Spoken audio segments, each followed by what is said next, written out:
Hello दोस्तों, नमस्कार और मेरी यूट्यूब फैमिली को ढेर सारा प्यार। दोस्तों, क्या आप भी अपने टेरेस पर या जो ज़मीनी रूप के गार्डन लगा रखा है आपने, क्या उसमें आप इस तरह मेरी तरह भिंडी की हार्वेस्टिंग लेने लग रहे हैं? शायद लेने लग रहे हैं तो बहुत अच्छी बात है। प्योर ऑर्गेनिक भिंडियाँ हैं ये।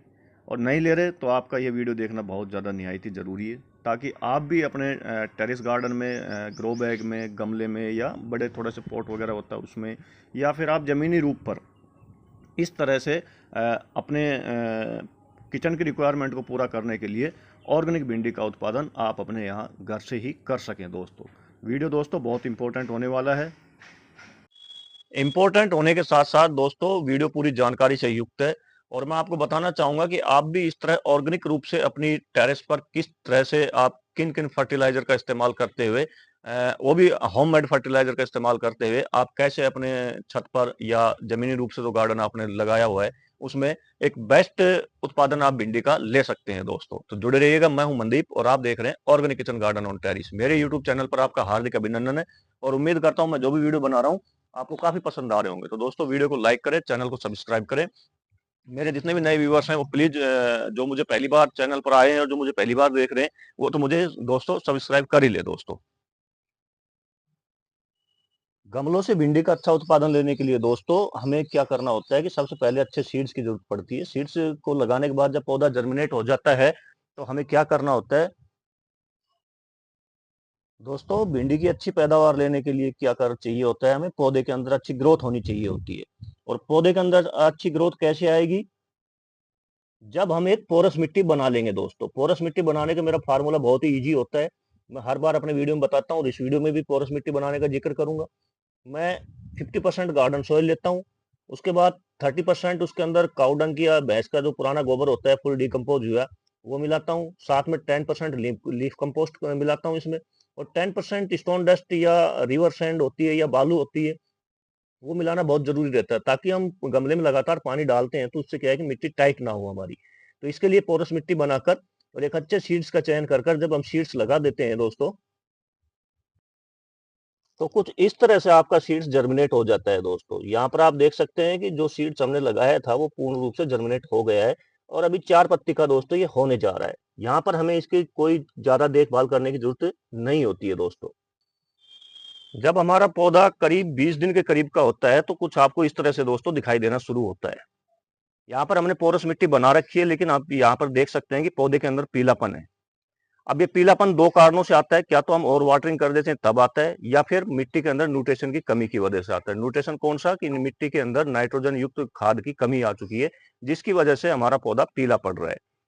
अनुमम हम पोरस मिट्टी बनाने के बाद हमारा पौधा पीला नहीं पड़ना चाहिए होता है। तो यहाँ पर मैं आपको बताना चाहूंगा कि यहाँ पर मेरे यहाँ ज्यादा बारिश होने की वजह से पानी ज्यादा भरा हुआ रहता है।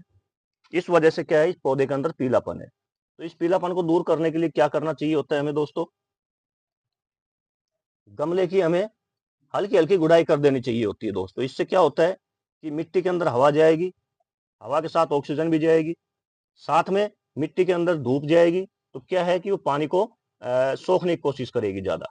इससे क्या होगा कि हमारा पौधा दोबारा ही अप्रोक्सीमेटली 3 से 4 दिन में फिर से हरा भरा हो जाएगा। यहाँ पर हमें खाद देने की जरूरत नहीं है दोस्तों। इस वक्त पौधे के अंदर आप देख सकते हैं मिट्टी बहुत ज्यादा गीली है मेरी, लगातार बारिश की वजह से। दोस्तों, जब अपना पौधा 1 महीने के करीब का होता है तो गमले के अंदर आप देखिए इस तरह आपको दिखाई देगा। दोस्तों, यहाँ पर मैं बताना चाहूंगा कि 1 महीने के पौधे के ऊपर भिंडी लगना शुरू हो जाती है, फूल आना शुरू हो जाते हैं। देखिए आप, मेरे यहाँ पर फूल आना दोस्तों शुरू हो चुके हैं। इस वक्त हमें इसके अंदर दो तरह का फर्टिलाइजर इस्तेमाल में लाना चाहिए। एक तो जिसके अंदर नाइट्रोजन हो, नाइट्रोजन युक्त फर्टिलाइजर हो, जैसे काउडंक हो गया। दूसरा, हमें कैल्शियम युक्त जो फर्टिलाइजर है उसकी रिक्वायरमेंट रहती है। तो काउडंक के साथ साथ आप सरसों की खली मिलाकर आप लिक्विड रूप में भी या पाउडर फॉर्म में मिलाकर पौधे में गुड़ाई कर कर दे सकते हैं, जिससे आपका पौधे के अंदर ग्रीनरी तो बनी रहेगी, और ग्रीनरी के बने रहने के साथ पत्ते भी खूब चौड़े आएंगे, खूब न्यूट्रिशन मिलेगा उनको। साथ में आपका पौधा फल देने के लिए रेडी हो जाएगा। दोस्तों, उसमें फल फूल आने दोस्तों शुरू हो जाएंगे। दोस्तों, लगभग 50 से 60 दिन का पौधा होता है तो आपका पौधा कुछ इस तरह से दिखाई देता है। फूलों के साथ साथ दोस्तों इसके अंदर फ्रूटिंग भी आई हुई होती है। दोस्तों, यहाँ पर देखिए आप, मेरे भिंडी के पौधे के अंदर खूब अच्छे रूप के अंदर फूल भी आ रहे हैं और भिंडियां भी लगी हुई है। कहीं कहीं पर छोटी भिंडियां है तो कहीं कहीं पर बड़ी भिंडियां लगी हुई है। दोस्तों, यहाँ पर हमें पौधे का पूरा निरीक्षण करना चाहिए होता है। निरीक्षण किस लिए करना होता है, आप देखिए इस भिंडी को देखिए नजदीक से। इस भिंडी के अंदर क्या है कि पाउडर फॉर्म में सफेद सफेद सा लग रहा होगा, तो उस सफेद सफेद से जो लगा हुआ है, देखिए थोड़ा नीचे से देखिए, ये क्या होता है कि एक्चुअली मिलीबग्स होता है दोस्तों। ये देखिए जो मेरे हाथ के पास दिखाई दे रहा है आपको, तो इस तरह का अटैक तो भिंडी के अंदर बहुत ज्यादा आने की संभावना रहती है।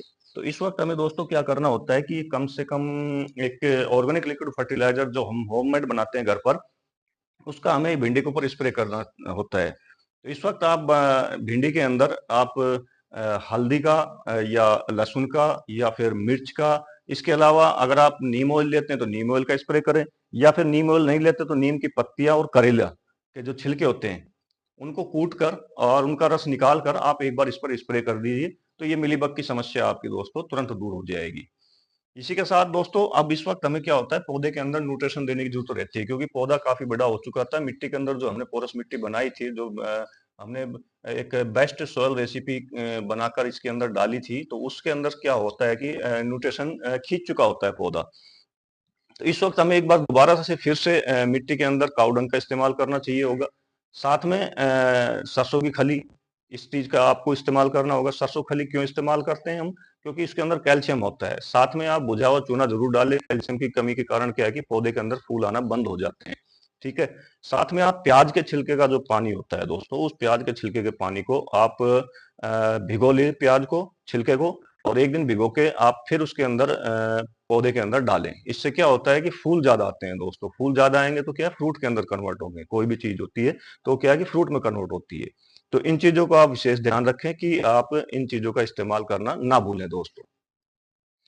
यहाँ पर दोस्तों मैं अपने भिंडी के पौधे के अंदर दो तरह का फर्टिलाइजर इस्तेमाल में लेकर आने वाला हूँ, क्योंकि मेरे भिंडी के पौधे अब अप्रोक्सीमेटली 60 दिन के हो चुके हैं, और मुझे भिंडी के पौधे से अच्छी हार्वेस्टिंग चाहिए, अच्छा उत्पादन चाहिए। दोस्तों ये देखिए, जो ये आप सामने देख रहे हैं, ये है एक्चुअली पहला जो मैं अब इस्तेमाल में लूंगा। चलो पौधे के पास चलते हैं, वहां डालते वक्त मैं आपको बताऊंगा दोस्तों।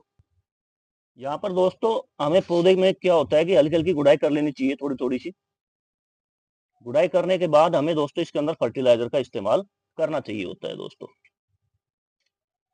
यहाँ पर जो मैं फर्टिलाइजर सबसे पहले इस्तेमाल में लेकर आने वाला हूँ दोस्तों, वो है दोस्तों मुल्तानी मिट्टी। मुल्तानी मिट्टी के अंदर काफी ज्यादा तत्व होते हैं जो कि हमारे पौधों की ग्रोथ के लिए बहुत ज्यादा बेस्ट फायदेमंद होते हैं। इसी के साथ में ही पौधे की जो ग्रोथ है, ग्रोथ को तो बढ़ाते ही बढ़ाते हैं।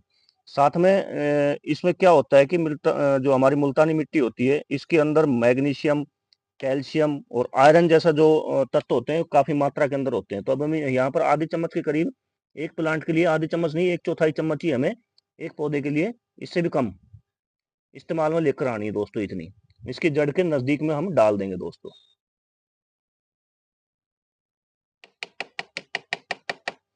इससे क्या होगा दोस्तों, हमारे पौधे के अंदर जब आयरन की और कैल्शियम की कमी और मैग्नीशियम की कमी जब दूर होगी, तो हमारे पौधे के अंदर बहुत अच्छे रूप के अंदर फ्लोरिंग फ्रूटिंग आएगी दोस्तों। इसी के साथ आप देख सकते हैं, जो दूसरा फर्टिलाइजर है ये मैं डालने वाला हूँ।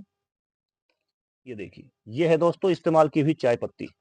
इसके अंदर दोस्तों पूर्ण रूप से एनपीके की मात्रा होती है, नाइट्रोजन होता है, फास्फोरस होता है, एंड इसके अंदर पोटेशियम की मात्रा होती है, जो कि हमारे पौधों की ग्रोथ को तो अच्छा रखता है, साथ में अच्छी पैदावार देता है दोस्तों। हमें यूज की हुई चाय पत्ती कैसे बनाई जाती है, आप मेरे चैनल पर विजिट करके देख सकते हैं इसका खाद कैसे बनाया जाता है।